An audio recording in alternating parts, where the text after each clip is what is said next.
दोस्तों, आज मैं उस इशू पर ही बात करने जा रहा हूं जो कि सोशल मीडिया और न्यूज़ चैनल की ख़बरों में है, यानी कि दुआ ज़ोहरा और ज़हीर का इशू। दुआ ज़ोहरा एक घर की बेटी है, वो घर से निकली है और उसके बाद कराची से लाहौर तक का उसने सफ़र किया है। लाहौर में जाकर वो ज़हीर से मिली है जो कि उसका बॉयफ्रेंड था, और वहाँ पर जाके उन्होंने शादी कर ली। शादी करने के बाद उसके पेरेंट्स ने भी बहुत ज़ोर लगाया अदालत के अंदर के ताकि बेटी दोबारा उनके साथ चल पड़े, लेकिन उनकी बेटी उनके साथ नहीं गई और दोबारा वो ज़हीर के साथ चली गई। अभी उसने निकाह कर लिया है, यकीनन उसकी उम्र 16 साल है, तो ये 18 साल से भी कम है, क्योंकि पाकिस्तान के अंदर 18 साल का जब बच्चा होता है तो उसके बाद जाके उसका शनाख्ती कार्ड वगैरह बनता है। और फिर उसने वालिदैन की मर्ज़ी के बगैर शादी की है, ये भी एक इशू है। मैं ये कहना चाहता हूँ कि ये हर घर का इशू है। वो इस तरह इशू है कि हर घर में किसी की बहन, किसी की बेटी 16, 17, 18 साल की उम्र की है, और अभी जब उसने निकाह कर लिया है तो हमें उसे टाइम देना चाहिए ताकि वो अपनी ज़िंदगी हंसी खुशी बसर कर सके, और ना कि कुछ ऐसा स्टेप ले ले जिसकी वजह से उसके वालिदैन को भी दुख हो और हम दुआ ज़ोहरा को देख भी ना सकें। अगर कोई गलती करता है तो यकीनन वो दूसरों के लिए सबक होता है। इसके ऊपर पॉलिटिशियन भी आ चुके हैं, यूट्यूबर्स भी आ चुके हैं। यूट्यूबर्स कुछ तो अपनी रैंकिंग और रेटिंग बढ़ाने के लिए चक्कर में पड़े हुए हैं, और अगर वो कुछ इंटरव्यू कर रहे हैं तो उसमें भी कोई इतनी जान नहीं है, और ये वो तुले हुए हैं कि ज़हीर गलत है, सही है, वो दुआ ज़ोहरा का भी शोहर है, और वो दोनों एक दूसरे के साथ खुश भी नज़र आ रहे हैं। कितने खुश हैं ये तो आगे जाके वक्त बताएगा।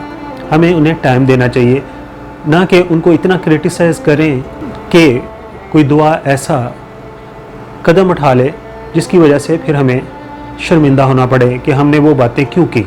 जो पीटीवी के देखने वाले हैं, पीटीवी के जो नाजरीन हैं, मेरी बहुत सारी बहनों और मेरे बहुत सारे भाइयों ने एक ड्रामा देखा होगा जिसमें तोक़ीर नासर होते हैं। ड्रामे का नाम तो मुझे नहीं पता, याद नहीं आ रहा। तोक़ीर नासर होते हैं और उनकी एक बहन होती है। उनकी बहन इसी तरह किसी बॉयफ्रेंड के चक्कर में वो रात को उठकर चली जाती है। तोक़ीर नासर को जब पता चलता है तो वो अपनी बहन को कत्ल करता है और घर के अंदर ही कब्र उसकी बना देता है।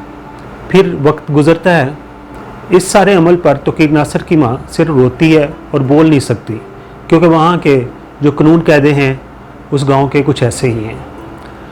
फिर वक्त गुज़रता है, तोक़ीर नासर की शादी होती है, उसकी अपनी बेटी होती है। जब वो जवान होती है तो सेम वही अमल जो उसकी फूफो ने दोहराया था वो वैसे ही करती है। कोई उसका बॉयफ्रेंड होता है, वो बांसुरी बजाता है तो वो लड़की रात को उठ के उसके पास चली जाती है। तो तब उसकी माँ कहती है तोक़ीर नासर से, अभी तो इसको भी कत्ल कर।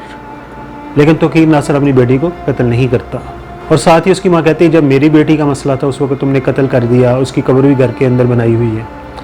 कहने का ये मकसद है कि हमारे घर में अगर ऐसा मसला हो तो यकीनन हम उसके ऊपर पर्दा डाल दें या पर्दा डालने की कोशिश करेंगे।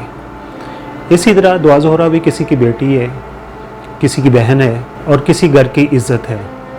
अगर उसने स्टेप उठा लिया है, शादी कर ली है, तो उसको हमें टाइम देना चाहिए, और उससे हमें सबक हासिल होता है कि टर्न टू 16 यानी कि 16 साल की उम्र में जब बच्चियाँ जाती हैं यकीनन नादान होती हैं।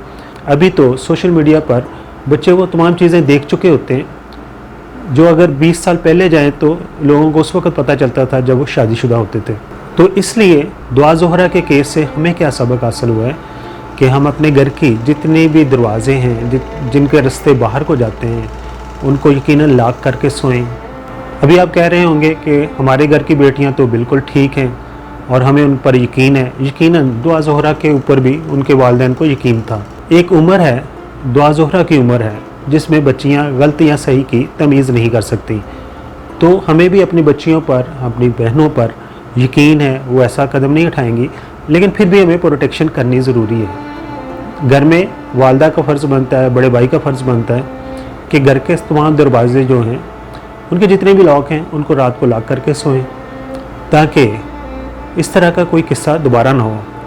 अगर आप कहते हैं कि नहीं हमारे घर में सब कुछ ठीक है, यकीनन ठीक होगा, लेकिन अगर आप अलादीन पार्क में जाएं जो कराची के अंदर है, अगर आप हिल पार्क में जाएं जो कराची के अंदर है, इसी तरह आप क्लिफ्टन पे जाएं जो कराची के अंदर है, इसी तरह लाहौर में भी कुछ पार्क होंगे। मैं फैसलाबाद से हूँ तो फैसलाबाद के अंदर भी एक कंपनी बाग है और गटवाला पार्क है और भी 2-3 पार्क हैं। तो उनमें आप देखेंगे कि बहुत सारे ऐसे जोड़े आपको नज़र आएंगे, वो यकीनन शादीशुदा नहीं होते। वो जोड़े कौन होते हैं? वो यकीनन दुआ ज़ोहरा और ज़हीर जैसे ही होते हैं। और फिर उन जोड़ों को अगर आप पार्क में देखते हैं, आप अपने मोहल्ले का कोई भी दरवाज़ा खटका के कहें कि वहाँ पर एक लड़की और लड़के को हमने देखा है, वो आपकी बेटी तो नहीं है। आप घर का हर दरवाज़ा खटकाएंगे, हर घर के अंदर से एक ही जवाब आएगा कि नहीं, हमारी बेटी नहीं है। लेकिन जो वहाँ पर बैठे हैं वो यकीनन किसी की बेटी है, किसी का भाई है। मेरे कहने का मकसद यही है कि अगर हमारे घर में भी कोई बच्ची ऐसी है, बेशक वो बहुत अच्छी है, जिसकी उम्र 13 से 18 के दरमियान है, तो हमें रात को अपने तमाम दरवाज़े बंद करके सोने हैं जिनके रास्ते बाहर गली में खुलते हैं।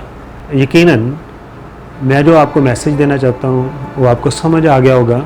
आप भी अपनी राय का इज़हार कमेंट्स बॉक्स में कर सकते हैं। अपना बहुत सारा ख्याल रखिए। Thank you so much.